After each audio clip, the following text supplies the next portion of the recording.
Hello, my friends. Welcome to the movement with Dan Unitas. Today, I wanted to talk about the topic of how to deal with a person how to deal with a toxic person, basically.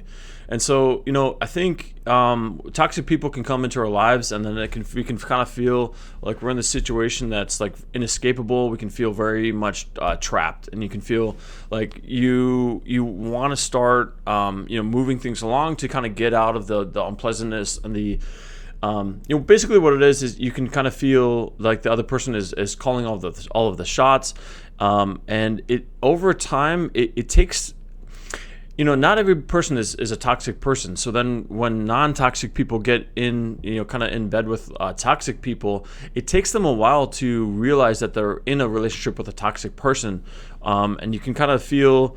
Oftentimes you'll project your own values onto the other person, and you kind of think you won't necessarily see glaring red flags because you're assuming that other people are just like you. And so, it might take you several years to realize, I don't understand why this person isn't, working with me on stuff. Why do they have this issue where it seems like we're always having friction? And then you identify, it's very common for people to feel like, well, I want to give in the relationship. I want to make sure, make nice. I want to make concessions. I want to make compromises. I want to work with this person, and I want them to work with me. But over time, you eventually, that kind of, patience and that kind of giving them the benefit of the doubt ultimately runs its course. And then you're looking at the person across from you and you say, I have no idea who this person is. And then you realize, wow, this person seems like they are very much adamant about getting what they want.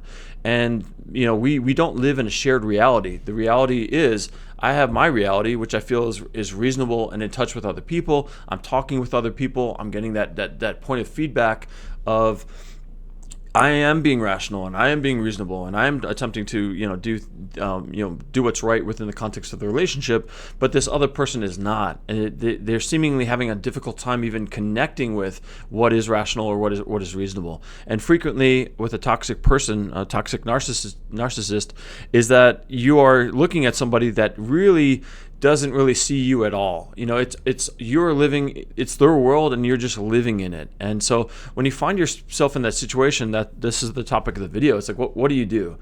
So, for me, my advice to anybody out there that's struggling with this would be, the cure for this is not pleasant, but it effectively what it amounts to is you have to start, stop listening to somebody's what they're telling you. Stop listening to the words and start listening to their actions. And once you start listening to their actions, and paying attention to what is really going on, it'll give you a better picture. So a lot of people will recommend taking a large step back and entering into what's called like an observer pattern. Take a step back. Don't be as willing to engage in conversations that you feel like are ultimately going to go nowhere, because now you're at the point in the relationship where you want to decide what's going to happen, and you're in control of you. You're not in control of this other person, but you are one part of this relationship. So you get to decide, let me collect some more information here. During this phase, you can kind of see how things play out. You can kind of test the waters a bit, but doing so under this kind of new vision of what this person might represent. And so if you're getting an impression that this person that you're with is a toxic narcissist, you can kind of test the waters a bit, and you can kind of on decisions that come up, see how much weight your opinion holds. If it's maybe on small things, your partner is willing to kind of entertain things and give things to you, but maybe on larger life level things, they're just adamantly not. And you ultimately come to realize, in some cases, you might ultimately come to realize, I don't have a partnership here. I'm with this toxic narcissistic person, and it's basically his way or the highway, or her way or the highway. And that's not a relationship. A relationship is built on mutual respect for each other, mutual trust, mutual decision making. And so if one person is just dominating things and just overriding you in every step of the way, you can't have a relationship with that person. So the first step would be being an observer. The second step would be starting to realize, if they realize that the situation is toxic, you realize that this person might be narcissistic. The second step is to take more steps for building up your own self-worth and building up your own self-respect.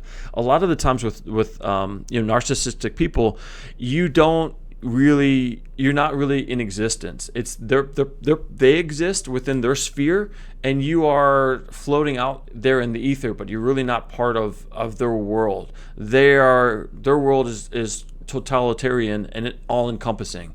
And so they will decide what's best in a situation, and they will just inform you what the deal is. And so in those situations, if you don't have self-respect, if you don't have self-worth, you're going to fear that the relationship may end. And so you are going to subconsciously convince yourself, that there is like a conversation going on, and that there actually is a compromise, and that this person is a rational person, and that you do have a relationship. Because what is the alternative? The alternative is to realize this person doesn't value me, and this person is only going to do whatever they want to do. And if I get in their way, and if I protest and I say no, that's the last thing a toxic narcissist wants to hear is the word no. You're in the back of your head, you're playing it through, and you're realizing, if I say no, this person, the relationship may be over. And that is as somebody that doesn't have self-confidence or self-respect, and that is insecure in themselves, that's going to be the worst thing in the world, because that's effectively your relationship has been built up to really be a core part of your identity. So there's this fear in the back of your head that you'll never allow yourself to ask that question of, if I say no to this person, and if I assert myself, is the relationship over? Unfortunately, whether you want to participate in that level of thinking or not, it doesn't change the situation. If the situation is dire and you're with a toxic narcissist, the situation is bad no matter what. Whether you are, it might just take you years to kind of finally get to the point of being in such a state of toxicity and beaten down and feeling like you are just, until it's proven to you beyond a shadow of a doubt that you mean nothing to this person. And at that point, you will have wasted years of your life when you could have left that person much earlier. And a lot of people that are with toxic narcissists, regret, because it's effectively what happens in those situations is you stay with a person thinking, okay, I'm going to give them the benefit of the doubt. You might be a strong believer in marriage. You might say, marriage is forever. I'm not giving up. My parents got divorced, therefore, I'm going to stick it through. And we can make this work. But unfortunately, you can't force somebody to love you, and you can't force somebody to change. You can only change who you are. And so it's vitally important to focus on that fact and accept reality. I think a big part of the hardest part in this whole situation is realizing that with a toxic narcissistic person, they literally just don't love you. And it's really, you can, what ends up happening with somebody in this situation is they have it in their head that this person that's in front of them, their wife or their husband, is changeable, and they say, well, we just got to put the work in. But unfortunately, you can't make somebody else do the work. You can lead a horse to water, but you can't make him drink. So, if your partner is, a lot of times in these situations, the partner will, narcissistic people are very manipulative. They never allow themselves for it to really sink in that they are actually the problem. And in fact, most of the time what happens is they are able to kind of mentally judo you, the more kind person, the more person that's feeling a little bit more vulnerable within the relationship, they'll judo you, and then they'll come out that you're the person that's the bad person in the relationship, and actually you need to change, and you need to go to therapy, and you need counseling, that type of thing, and you need to apologize. A lot of times in these situations, if the narcissistic toxic person hurts you, it'll be like pulling teeth to go to them and try to extract some sort of apology, because because literally it doesn't occur to them in their brain that they are capable of harming somebody. And in my opinion, from my experience, what I've found is that a lot of people that are these toxic narcissists come from a childhood that maybe where they were not shown love, or maybe they were spoiled or shown too much love. But there's something in their past is not right. Maybe if you're with a woman, she has issues with her father, and that kind of speaks back to just not being balanced and not having not being able to properly receive love and to be able to give love. There's an insecurity there that always needs to be fed. If somebody's an insecure person, what ends up happening is they need all of the validation in the world before they're going to give anybody else validation. And guess what? They're always finding new ways to feel invalidated and to feel like their point, their opinion or their, what they want in life is not being fulfilled. And so they enforce that on the people around them, which is obviously what we're talking about here. If you're with a toxic narcissist, you know exactly what I'm talking about, because you feel that everything surrounding you is always going to come second to your partner. And you make these excuses in your head. Oh, well, my partner is, they're going through a hard time, or they're stressed at work, or in this decision they've got a point. He or she is they've done the research and they feel very confident in this. Maybe I should just give them this thing. That's another thing that happens with toxic narcissists is large scale life things are decided by them. And they can they're really good at manipulating you and cajoling you and making you feel that you're part of this process, but at the end of the day, you are not. And, over the years, it'll grind you down and you ultimately come to realize, I'm at this person's beck and call, and ultimately you think it makes you start to wonder and question reality. You'll start to question, is this person intentionally manipulating me? Or, I'm in a lot of pain. They've hurt me many times. Are they doing this intentionally? Is there a sadistic element to it?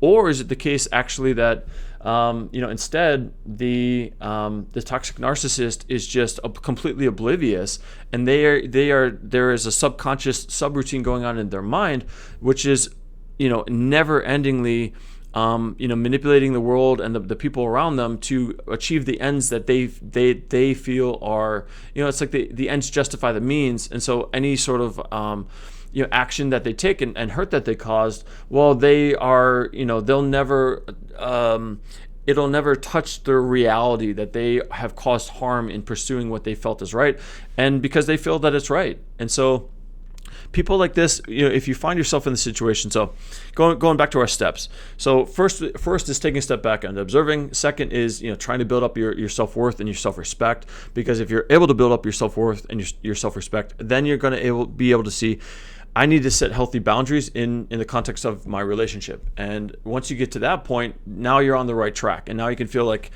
if somebody is, now you can give your partner the benefit of the doubt and have faith in them that they're not being a toxic narcissist, and you can really try in good faith to work with them. You can, put in earnest work and say, look, nobody wants to enter into a relationship and be a toxic narcissist or be a gaslighter. Most people want to be good people. Here's the thing, but nobody ever really thinks of themselves as a bad person. It's very rare that a person will have that level of introspection where they can, look at themselves in the mirror and say, you know what, I hurt people, and I don't want to hurt people. I wanted to be a good man, or I want to be a good woman, and I'm not. Objectively looking at what I've done, I'm not. It's very, very rare that a person can kind of come to that turning point in their life where they say, I had all the best intentions in the world, but I just, I'm seeing it, and I really wasn't the person that I really wanted to be, and therefore that can put themselves on a journey to becoming a better person. With a toxic narcissist, that's kind of just permanently, it's like they have a reality distortion field, and it's often like if you are talking with a person and you're trying to plead with them to kind of see the light of day, and you being the victim of their toxic narcissism, you want to make things work and you want things to be copacetic and healthy between you. So here's the rub. What do you do if you build up your self-worth, your self-respect, you have observed this person, and you ultimately realize, hey, this person's a toxic narcissist, and it's not going anywhere. The unfortunate scenario there is, you ultimately have to leave the person. You ultimately have to get that person out of your life so that you are going to minimize the impact that they are having on you. Because staying with a person is only going to result in more pain and suffering. So this is very difficult, but that's why you need to get that, take steps to build up your self-confidence and your self-respect, so that you can ultimately gain that perspective and realize what it is. Realize that the game is rigged. It's always going to be rigged against you. This person is never going to change. And because this person is never going to change, you are worth having some happiness and some peace in your life. And so that is going to, prompt you to ultimately pull the trigger and get a divorce or leave the relationship. Unfortunately, when you have been in a relationship with a toxic narcissist, you have been cut, and there is a wound that is resulting from that, and that wound is going to take a long time to, look at the wound, clean it, to dress it, to clean it, to dress it, to inspect the wound, to contemplate it, to process it. It takes years of, if you've been in a long-term relationship with a toxic narcissist, it's taken a toll on your mental psyche. It's taken a toll on your self-confidence. It's taken a toll on your ability to love somebody else, to trust somebody else. So you have a lot of, a lot of recovery work that's going to need to happen after the relationship is over. And unfortunately, if you have kids with this person, that is very, very difficult as well, because even though you took the step to stand up for yourself, even though you took the step to when you're in the situation, it feels like you don't want to get a divorce. You don't want to leave the relationship. You want a happy relationship, but you're knocking on a door and you're trying to yell for the person to change their ways or to come out and address you and work with you. But here's the thing: the person is not on the other side of the door. They might be, at the attic of the house, unable to hear you, or they might be in another house entirely, or another city entirely, and you're sitting there, knocking on the door like a fool. And that's another really toxic. That's another really toxic part of this entire thing, is the notion that you've spent so much time and you've been a fool to not kind of see that this person is just completely dead. Now, there's no working with the person. The person is not there. And so, you've been knocking on that door and hurting your hand and your wrist for so many years that you feel, why did I do this? Why, how foolish was I to allow myself to be in the situation where, I was being abused, and I wasn't even privy to it. So again, the scars of being with a toxic narcissist run very deep. Going back to having kids, if you have kids with this person, I would say congratulations for taking the step to disconnect and to move away from an abusive situation. And that's hard too, is to get to the point where you come to accept that you were the victim of somebody's abuse, because that person will never tell you that. And that person, a toxic narcissist, will never tell you, hey, I abused you. You were right to leave me. Those words might never come out of their mouth. And it's very difficult, even though you might have friends, you might have family, telling you, you did the right thing. You told me these horror stories and I was shocked, and then you look to that other person and you think, well, clearly, we've had a divorce or we've broken up, and I put in a lot of work to kind of go talk to therapists about this, to talk to my support network, and they're all coming back and telling me, hey, you were a victim of abuse.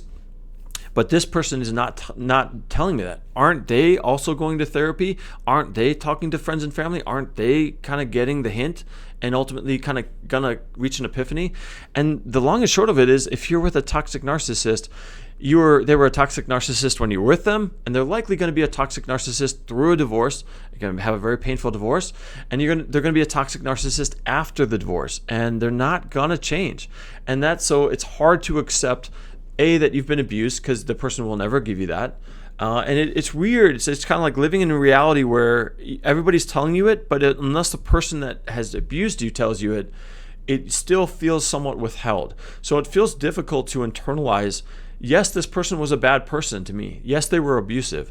But it is ultimately important to kind of get to that moment, because once you get to that moment, then you can kind of, it helps you understand the person. And when you get into conversations with them, for years after the breakup, you might be baited into, oh, I'm gonna slam them, I'm gonna throw something over the fence, and I'm gonna really tell them like it is, and call them out, and I'm gonna get really worked up because they're trying to control me again.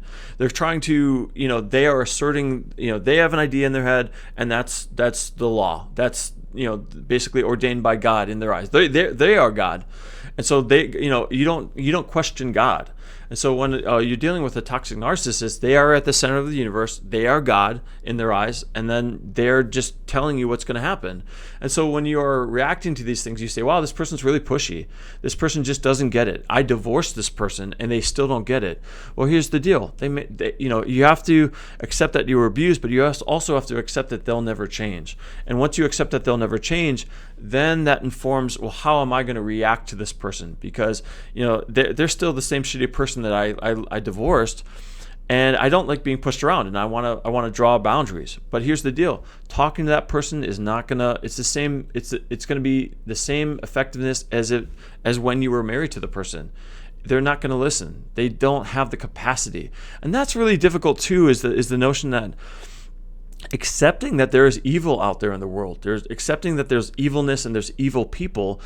The circumstances surrounding, how they became that way is you can have empathy and compassion for them. Maybe they had a bad childhood with childhood trauma, and that ultimately that formed into a kernel within them that never resolved itself. And instead of, healing from that pain, they instead just pushed it down, farther and farther into their psyche, and now they're just this kind of unstoppable bulldozer that just bulldozes people. I've got Jesus behind me. I've got Martin Luther King. I've got Gandhi. A saying by Gandhi behind me. These men believed in the goodness of everybody's a sinner and everybody is deserving of love and a redemption story. Unfortunately, when you have been bulldozed by a toxic narcissist, it's very difficult to see them as a human being, because it feels that they're something other than that. And you need to come to accept that as well. Come to accept that whatever circumstances has compounded to make them what they are today, they're not really a human being. They are somebody that is just ultimately always going to be bulldozing over people and leaving a path of destruction in their wake, and they're never going to look back. They just don't care. And they don't have the capacity to have empathy for you. And so if somebody sends you a text, and let's say you've divorced a narcissist, and the person is asking about a weekend or something dealing with the kids, or engaging in some sort of practice schedule that you don't agree with, you can get hot and bothered, and you can hurl abuse at them and say, look here, buddy, I'm not going to deal with this anymore. I divorced your ass and your sorry ass, and I'm not going to, you can take this and stuff it. But what is that going to do? That's just going to, you are allowing them to antagonize you. You are getting angry and you are getting upset. And guess what? It would be fine if that reaction elicited change within them. But you're basically talking to a wall. You are getting all worked up to ultimately just punch a brick wall, and then your hand hurts. You are riled up, and it has offered you no resolution. There's nothing better has come of it by yelling at this person, because again, they're not really a human being at that point. They're something. The best it can be described as, this person is something else. And you can pray for them, and pray that, hey, ultimately I hope this person does see change in their life so that they can have a real love for other people. But until that point, it's important to realize you allowing yourself to get worked up over somebody like this is only causing harm to you. So again, I'm going to wrap up this video. I think this has been productive and kind of going through how to deal with a toxic narcissist. Ultimately, it's just to recap, it's about if you are feeling that something is just not right in the relationship, and you have this feeling over and over again, you seem to never resolve a lot of your core conflicts, and you feel like you're feeling feelings of being trapped, or you're feeling that your needs are not getting met. Maybe you have affection needs that are not getting met. The other person is paying lip service to stuff but doesn't seem to really care. You need to listen to your gut. When people say all the time, when people show you who they are or people tell you who they are, you need to listen. It's to your advantage to listen. So in these situations, figure out, take a step back, be an observer, observe their actions. Are they paying lip service to things? Are their words and their actions lining up? If the answer is no, red flag, pay attention. Then you can kind of test them a little bit, see how they respond. at that point, it's always a good idea to build up your self-confidence, your self-respect, and your sense of self-worth. And if you're feeling like your partner is not respecting you, or not treating you as if you have worth or value within the relationship, they're not treating you from a decision-making standpoint as an equal, that's a massive red flag. And over time, if you ultimately are giving them the benefit of the doubt, and you're giving them ample opportunity to show you that they love you, and you're having faith in them, and you're telling them, hey, I really need you to listen to me here, and they're not doing it. Maybe they say they are, but ultimately, again, as you're being observant and you're realizing they're not in their actions, then you need to make a decision. Do you want to stay with this person? Are they capable of changing? If you ask them to, a lot of times with toxic narcissists, you ask them, hey, will you go to counseling? And they'll say no. The last thing a toxic narcissist wants to do is have any sort of negative perception be placed on them. They always want validation. They always want to feel, I'm right, I'm God. Well, you don't question God. Does God go to therapy? No, God doesn't go to therapy. God is God. That's literally how toxic narcissists, kind of think. And I just want to say, out there to people listening and watching, my heart genuinely goes out to you. If you are a victim of toxic narcissistic abuse, it turns your world upside down. It dehumanizes you. You're made to feel that you are the problem, and you feel, ultimately you come to have mixed feelings about your own self, because that's the problem. If you're the victim of abuse, a lot of times you have hatred towards yourself for allowing yourself to be abused by somebody. And so it's almost like double dipping. It's like a double smack. It's like you get the abuse, and then you get, coming after that abuse, you have a feeling of a wash over you of a feeling of shame and guilt that you were weak and that you allowed somebody to walk all over you and abuse you in that way. But I would say, have hope. Even if you are, if you can divorce this person, you can leave this toxic relationship, leave this abuse, then, that's great for you. And ultimately, again, it's a process to heal and to examine and come away from it.